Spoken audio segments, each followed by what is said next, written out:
হে guys, আমি Swarnanka and welcome to the new episode of my channel. তো এখন আমরা কথা বলবো হচ্ছে টি20 ওয়ার্ল্ড কাপের 20 নম্বর ম্যাচ নিয়ে। এটা হয়েছিল হচ্ছে 9 জুন। গ্রুপ বি এর ম্যাচ ছিল, ওমান আর স্কটল্যান্ডের মধ্যে হয়েছিল। তো এখানে প্রথমে ব্যাট করতে নামে হচ্ছে ওমান। তারা রান করে 20 ওভার 150 রান 7 উইকেটে। ওমানের প্রতীক নামে একজন 54 রান করে, হায়েস্ট রান তাদের ইন্ডিভিজুয়ালি ফার্স্ট ইনিংসের, এবং নাসিম করে 10 রান, আকিব 16 রান এবং আয়ান একজন প্লেয়ার 41 রান করে।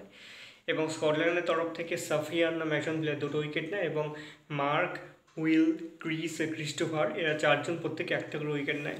জবাবে স্কটল্যান্ড ব্যাটিং করতে নেমে তারা রানটা কিন্তু খুব সুন্দর করে তোলে, এবং 150 রানে যেখানে 7 উইকেট হারিয়ে 20 ওভারে রানটা তুলেছিল ওমান, সেখানে স্কটল্যান্ড যেটা 3 উইকেটেই করে ফেলে 13.1 ওভারে মাত্র 153 রান। মুনসে নামে একজন প্লেয়ার 31 রান করে, ব্র্যান্ডেন নামে একজন প্লেয়ার দুর্দান্ত খেলেছে, সে 31 রানে 61 রান করে 31 বলে, 9টা 4 এবং 2টো 6, মানে সে একটা দুর্দান্ত ইনিংস থাকে তার।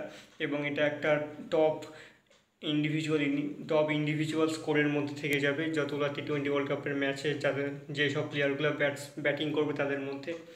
এখানে 3টে উইকেটের মধ্যে বিলাল, আকিব আর মেহরান প্রত্যেকে একটা করে উইকেট পায়, এবং স্কটল্যান্ড 7 উইকেটে ম্যাচটা জিতে যায়। স্কটল্যান্ডের পরপর এই দুটো জয় কিন্তু তাদেরকে অনেকটা সুপার 8-এর দিকে এগিয়ে দিল। দেখা যাক পরের ম্যাচটাতে সে কেমন খেলে। তো এই ছিল আজকের ভিডিও। ভালো লেগে থাকলে অবশ্যই চ্যানেলটিকে সাবস্ক্রাইব করে দিও।